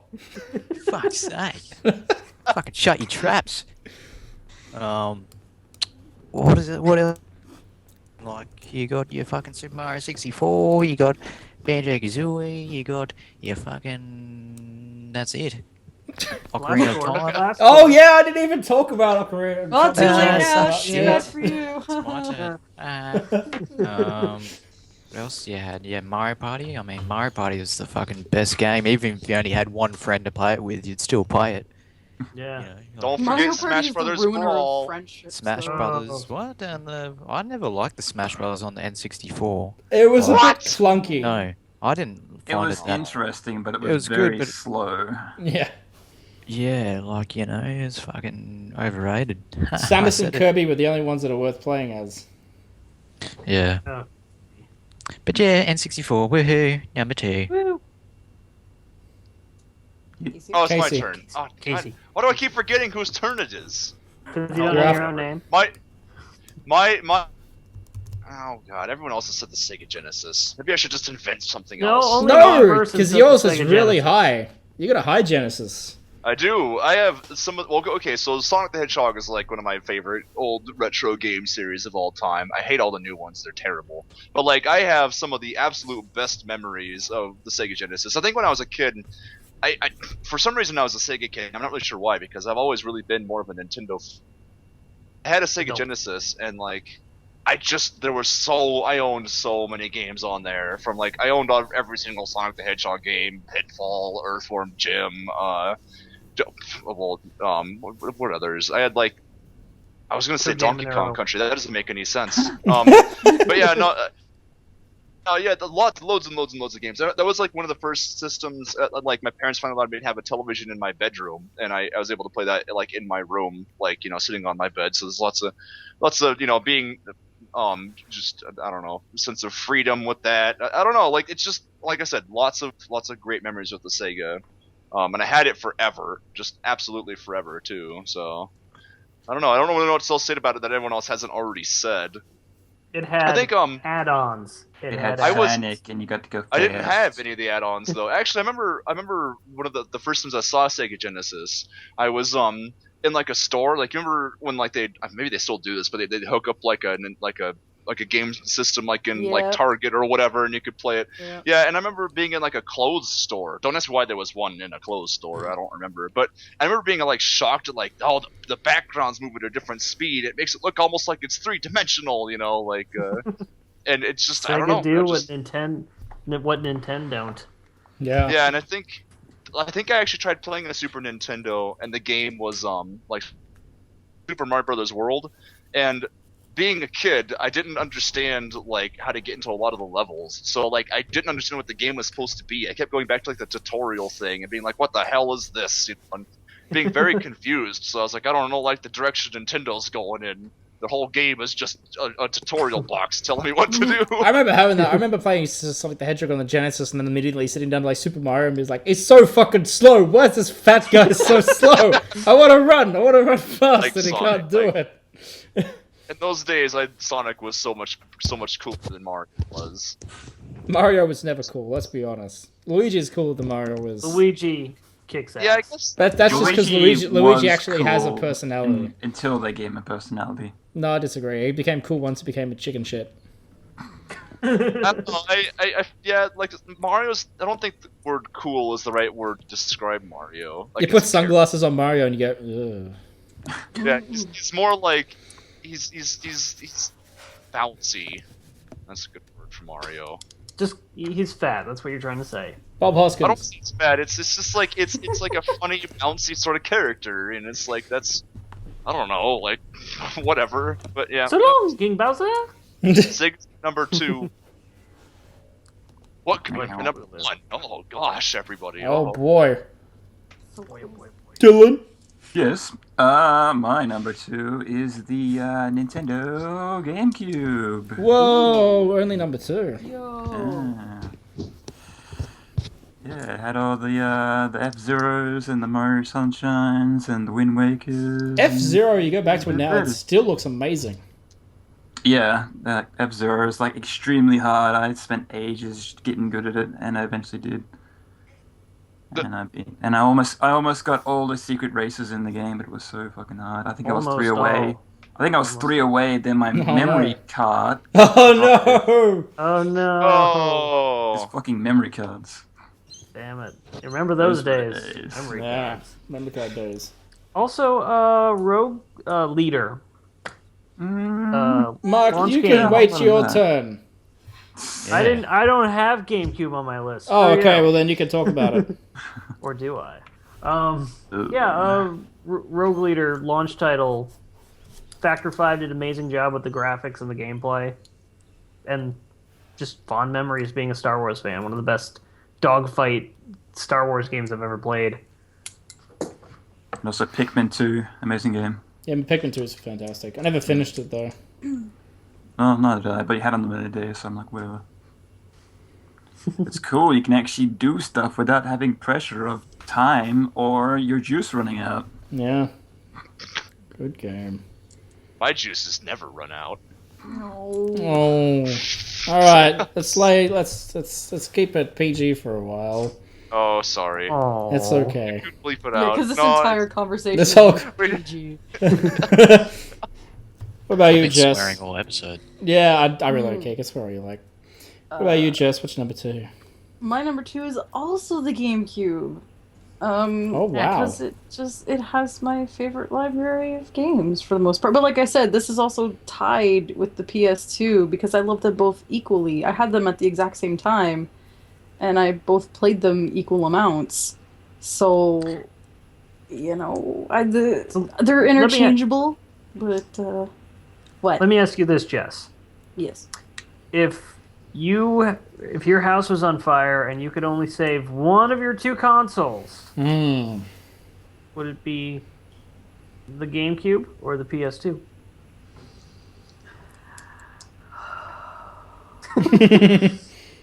Oh no, it is. Yes. What would you I feel say? like the GameCube is more of a novelty. Like, I would save that. Yeah, but I have a. Yeah. Oh god. Which one do you have more games for? Because I have a GameCube. Yeah, but I have the Link skin on my GameCube. Oh yeah, you have the Link skin for that. Games are worth more. Yeah, you got the Link skin for the Zelda game you didn't like. Yeah. Hey, it was $5 and it had Link on it. Are you fucking kidding me? Okay, so I would risk my life trying to save both. okay, and you just let Chester burn up. No, he'd run after me. He's alright. He's not entirely stupid. He's stuck in the bathroom. He can't open the door. Okay, anyway, moving right along. Mark. Oh, I was going to try to shut Mark up, and now it's his turn. So I guess that didn't quite work out. Number 2, again. Mark. So my number 2 is the Nintendo 64. Oh. We've mentioned so many great games. I'll just mention my highlights of favorites. Star Fox 64. Yes. Yes. Probably my favorite game on the console. Obviously, we have the Zelda. Mario 64, I remember just playing tons of that. Wave Race. Oh, Wave Race was fantastic. That was a lot of fun to play, especially you get to ride on the dolphin if you know how to unlock it. That was a good thing. Whatever happened to those kind of games where you'd have to unlock something special by doing just a whole bunch Well, now of they tricks. can charge you for it as DLC. I was gonna say, now you have to earn the money to buy it. That's how you unlock it nowadays. Give us Yeah. $10 and we'll let you ride a dolphin. Oh yeah, but yeah, it's just Nintendo 64. Everybody said what's to be said. Rogue, the original Rogue Squadron, also a lot of fun. Trying to think any other really good ones. I can't remember off the top of my head. Star Fox 64 is a really good one with Uncle Andros. Hey, there it is. Been waiting to do that. I've been waiting for you, Star Fox. That was horrible. It was. Yeah. Well, my number 2 is the Xbox 360. Yeah, I think the Xbox 360 has my favorite library of games of all time that aren't first party. Yeah, I've had so many good experiences with that thing. I mean, when I first got it and I got Elder Scrolls Oblivion with it, That was years of my life gone on that. Like, literally, I put over 500 hours into Elder Scrolls Oblivion. Oh my god. Yeah. And I still... got a problem. I still had heaps left to explore and see. Yeah, the Gear... I haven't played all 4 Gears. I've played the Gears trilogy. Man, just... so it's the thing that made me want to play shooters too. Like, up until that point, I never really played shooters, but I've really started enjoying shooters thanks to the Xbox, and just, man, I don't know, just between like Live and just so many fantastic games that have come out on it. That none of them outside of Gears that were first party, and Viva Pinata really stand out to me. It was mainly just all the third party stuff, which up until this point I'd only really played Nintendo's first party stuff, and occasionally like a third party would make something that I'm interested on Nintendo's systems, but generally it was just Nintendo games, and then 360 kind of just expanded all of that to just an infinite number of amazing experiences that I can't even begin to Fallout 3, the time I put into that, Jesus Christ, so many games on there. Fallout 3 is good. So many fantastic games. And that's why the 360 gets my number 2. I did used to use Live until I got sick of the homophobia and the racism, and then I basically stopped paying for it because it made me not want to play online anymore. It's very odd hearing that from an Australian. Yeah, all you guys are homophobes. I thought you were going to say all you guys are racists. No, racist homophobes. Everything-ophobes. So, Sean... What is your number 1 system of all time? Oh, can we get a drum roll, please? Oh, and it's a GameCube. Oh, what a surprise. The GameCube is the best console, in my opinion, that has ever been released. Just the small discs. How fucking cool, the small little discs. They're adorable. Super Mario Sunshine, best Mario game ever. I think it's You even better than the Galaxies, in my opinion. Really? I liked it better than Galaxies anyway. That's interesting. Galaxies are shit. Now they're okay, but they're not that fun in my opinion. What else? Melee. Like, I'd play Melee for hours on end every day. After school, I'd come home, smash my brother at it, smash my friends that came over at it. It was just really satisfying. Did like, you would have smash your friends and brothers? You would play as you'd have at least 3 characters that you would just main and just smash everyone with, and it was really satisfying. Yeah. What else did you have? Mario Parties. I only liked a couple of Mario Parties on the GameCube. Not many were that good. Number 4 was good. Yeah, I had number 4. Yeah, after that it was just dog shit. Yeah. Wind Waker, fucking... What else they got? Just everything. GameCube was just awesome. It was a good time. One of my favourite times as a console owner. Period. I like it. I like the cut of your jib. And how about that controller? That controller is fucking... I like it. It's the most ergonomic. So smooth. Yeah. What is it with Nintendo and their controllers? You know, like every night it's like, here's just like a controller that looks all the same, everything else. But like Nintendo's are always really unique. Well, even the Wii U controller, you're like, oh, this is gonna feel like shit, and then you put it in your hand, you're like, oh, this is far more ergonomic than it looks. Why? How? I can't quite explain it. Yeah, there's something about, I don't know. The testing they must do must be ridiculous. Yeah. Mm-hmm. Yep. And you can drop it off the top of a 5-story building and have it hit the ground and it'll still work. What about you, Casey? What's your favorite of all time? Oh god, I was trying to think of a joke this whole time about like my computer or whatever, something stupid. That was my joke. God damn it. Damn it. I'm not gonna do that. I'm gonna be serious. Okay, everybody, I'm serious here. Actually, we've all talked about this in Nintendo 64. I think the Nintendo 64 had so many games on it that like I just sunk so many hours to completing everything, getting every last secret, every last cheat. Like GoldenEye 64, I think I got every last cheat code in the game. I played it so much. Like we gotta like beat. Same thing with Perfect Dark. 100% complete on Banjo-Kazooie. Same thing with Mario 64. I even found like all like the crazy bugs in Mario 64 that like you can go hunting down. You can like jump out of the ceilings and levels and stuff. Yeah. What else? Like my favorite Nintendo 64 story is with Ocarina of Time though, where I remember getting the console thinking, how are they going to make Legend of Zelda into like 3D. Like I couldn't really picture it. I never really played. I mean, I eventually got around to it. At the time, I never really played Link to the Past or anything. So all my Zelda experiences are from like the Nintendo. So I was like, "What? This is gonna be really weird," but it like blew my socks off. And I remember one day, like for a good week, one day for a week. That doesn't make any sense, but whatever, you get it. I pretended that I had like really bad flu, so my mom would like let me stay home from school. It just played through all of Ocarina of Time, like huddled into a blanket in the basement again. I'm sick. I'm going to the basement.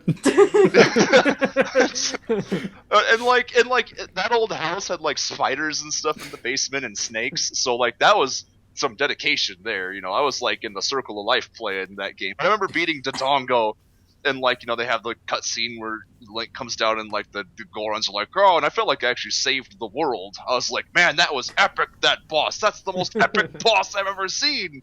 Oh, and I've been in love with boss fights ever since, and like big action bits in games. But nothing did it quite as good as Ocarina of Time did. It just took everything to the next level. Just absolutely everything when it came to. And that was also like I think the last like console I really owned and enjoyed. I mean, I think I bought some just for the sake of it after that. Like I mentioned, I got a PS2. I did buy an Xbox at one point, but I only bought them for like a game that I wanted, like Halo or whatever, and that was it. And I think I just moved over to PC gaming after that, and that was like my real last experience was the 64. So that was like my farewell and my introduction to gaming at the same time. So there you go. There's some poetry for you, Jesus. Beautiful, beautiful. That was good. Brought a tear to my eye. Are you sure you're not just like your eyes might just be dry? Because that happens. Yeah, I guess that too. Okay, well. What about you, Dylan? What's your number one? My number one is something completely unrelated. It's the Nintendo 64. Oh, damn! Now I'm being not original. Oh, but you were not original first. Shut up! just the feeling of wonder when playing that console is just amazing. I don't think I've ever felt anything since. I've been dead inside ever since. I can't feel. It's like these days gaming feels more of a chore than anything, and it's like there's like nothing new, nothing amazing. It's like gonna blow your socks up. It's like more of the same. That's kind of like how I was feeling because growing up with the NES and the SNES, I was like, oh, I expect the next one to be side scrollers Mario again, and just a little bit better. But when I saw Mario 64 the first game, I'm like, oh, it's in 3D. What? Oh my god! You're like, look at that! There's a Goomba. There's a Chomp. Oh, they're so 3-dimensional. But I remember it was just so alien to everybody else because I remember when my friend was picking it up, I'm like, oh yeah, give it a go. He was just standing there with Mario, just jumping on the spot. He's like, how do I play? It's like, use a control stick. What? Control stick? Huh? That's not a D-pad. Yeah. Yeah. I have to hold the middle of the controller? What's going on? But, just had all the best and sometimes the worst games, so... Oh, yeah, Superman 64, leave it alone. Even when they were bad, they were still such novelties, those bad games. Yeah, Superman 64 is certainly a novelty. Oh, yeah. I beat that game. What? Right. I did. No way. Believe it or not, I got Superman 64 and was somehow enthralled by it and beat the whole thing. You need to see. Doesn't mean it was you good. need help. But for the Nintendo 64, that was the most games I ever rented for any console. And they had Superman 64 on the shelf, and I'm glad I never touched it. Yeah. That was a weird system too. Like I remember, like you look at the game's graphics on something like Super Mario 64, and then you look at the end of the console's life with like Conker's Bad Fur Day, and it's like, wow, is this really the same machine? Like the graphical leap from the beginning to the end of its life cycle was crazy. I don't know. I just wanted to see what happened at the end.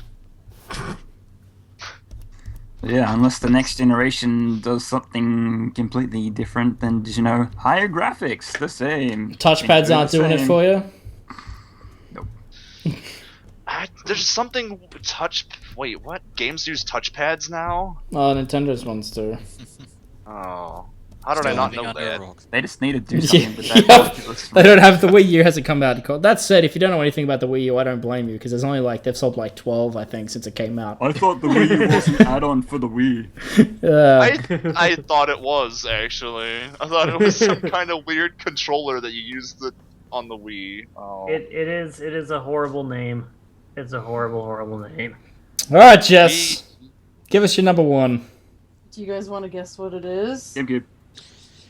32X. Nintendo 64. Oh. Yes. Wow. It is Nintendo 64. I'm noticing a trend here. I got my Nintendo 64 for Christmas. I was the Nintendo 64 kid. You know, like, so fucking happy about it. Mine came... what? Oh, I was gonna make a stupid joke. Go ahead. Yeah, you probably... Oh, because you said you were the Nintendo 64 kid. So I was gonna say you were that little boy in the YouTube video that freaked out. I was that little boy. No, and mine came with Diddy Kong Racing. And yeah, just oh my god. So between that and then Ocarina of Time was like whoa, holy shit, and Blast Corps? Harvest Moon. Shut the.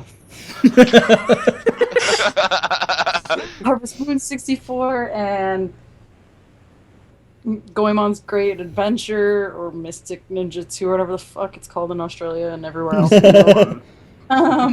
And Majora's Mask and just Mario Kart and Mario Park, everything about it.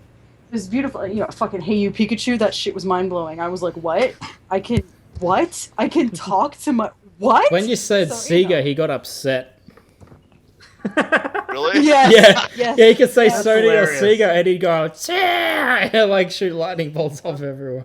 And fucking Pokemon Stadium was like, oh my god, I can play my Game Boy on my I remember we used Pokemon Or, Stadium to like- play the Game Boy game, and you unlocked Dodrio mode, so it'd run in 3 times the speed. Yep. And those fantastic mini games, and then Pokemon Snap, just Pokemon. Snap was great. Such good memory of that. Nintendo 64. I kind of want to take that out and play it tonight. They should make Twitch plays Pokemon Snap. Oh my fucking god! They would run out of pictures in the first 10 seconds. All right, Mark. Oh. Well, my number one console. Let's lead off with a hint. So you said playing Pokemon on your Nintendo 64. Is there any other system other than Game Boy that you could play Pokemon on? The original? Super Nintendo. GameCube. Yes, Super Nintendo. Game Boy Player. With the Game Boy Player. Yeah, Super that was Game Boy. great. My number one, Super Game Boy. That's what it was. Yes, my Boy number Color. one. Shut up! No, although it wasn't color. The Super NES is Super Nintendo's probably because anytime I think of any of the good games that I had on it, I just remember I could go back and play any of them. Maybe because it's a little easier to hook up than the N64, so I wouldn't go back and play the N64 again. What do But you mean it's a little easier to hook up? I'm Jeez. tired. It's 2 o'clock. Shut The up. composite cables on my Nintendo 64 are so much more complicated than the composite cables on my Super Nintendo. It's 2 a.m. No, so many good games in the SNES. The Ocarina, or not Ocarina of Time. Link to the Past, Star Golden Fox, Rock. Stunt Race FX. Remember Stunt Race FX? What? Super Metroid. I never played any of the Metroids. You suck. I know. What? I know. It's sad. It's I know, sad. right? Super Mario World. That me and my brother played that all the way through. Donkey Kong Country. Plenty other stuff, and maybe some of you out there had the Super Scope. I never had the Super Scope. I knew someone with a Super Scope. You felt like a Wow. total badass using it. Was the Power Glove the Power Glove was NES, not Super NES. Yeah. Yeah. You should know. But It's yeah. your icon on this show. I never had one. Somebody want to buy me one and send me one? Please do it. Also, this is a Game Over You should Gerkinman. buy a Power Mitt, fangamer.com. Oh. There you go. But yeah, that's my number one Super NES. I think it had best replay value. Well then, I guess it's all up to me now. I'm gonna wrap this thing everybody up. Go home. Everybody go home. I'm gonna wrap this thing up with the little purple box that could. Mine, much like Sean's, was the GameCube. I think I only had maybe 1 or 2 third-party games for it, and they were Bait and Kato's was like an RPG that I really, really loved, even though I don't generally like RPGs. And I don't even know what the other one would have been, but I remember playing through all a Double Dash on my own, which sounds kind of sad now. But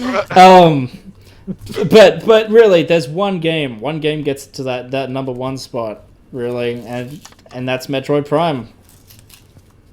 I could have just had the GameCube and just the original Metroid Prime, and it still would have been in my number 1 spot, because there's just something about that game. That game is perfect, with absolutely nothing wrong with it at all, and the graphics aren't very good. Graphics are great. The graphics are great in that game. Well, the art direction's great. It's 2-dimensional. How do you play 2-dimensional games, Gerkinman? What? Metroid Prime. I'm being a piece of shit. Don't worry. It's not. I don't know if you're. I'm just confused now. Okay. That's the idea. That's all of my jokes are just meant to confuse everybody. Like, I love looking down at that little purple box and seeing that sitting there with its dinky little handle on the back. I love the intro. Yeah, the little every time you turn it on, that was great. Unless you held down several controllers. Well, you know what I mean. No. Unless you held down several buttons on the controllers, then it would make a bunch of horn sounds, a baby crying, and then something else. And then if you held them all down on like every controller, it made some like Japanese instrument sound or like the hi-oh sound. What? Yeah, there's a bunch of secret things you can make it do. Yeah.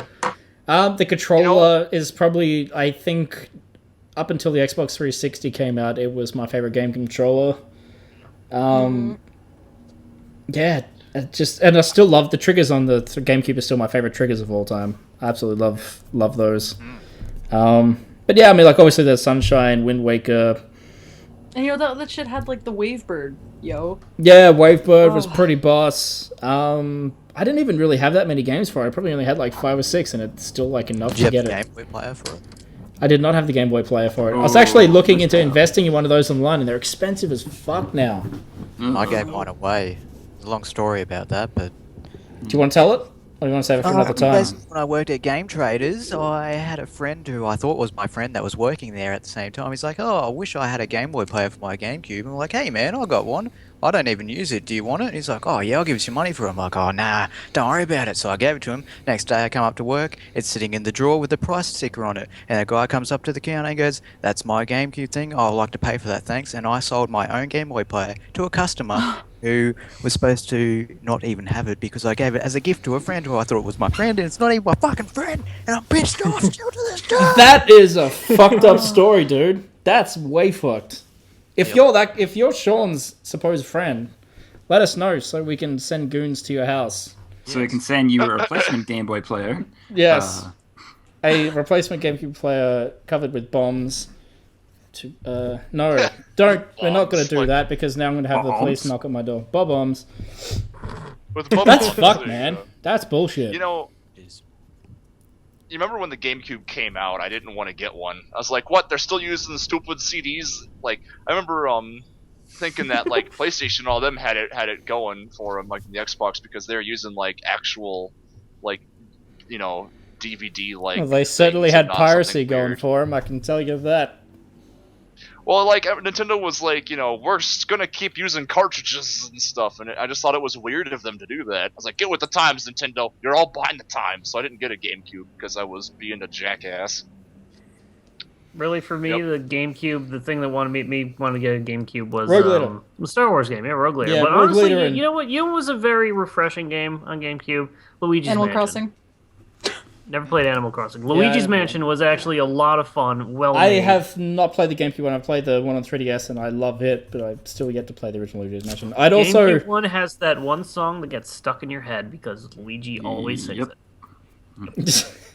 But GameCube's number 1. I forgot. Yeah, Star Wars Rogue Squadron, and Rebel Strike had its issues, but man, Battle of Endor in that game, does bliss. Does gaming bliss.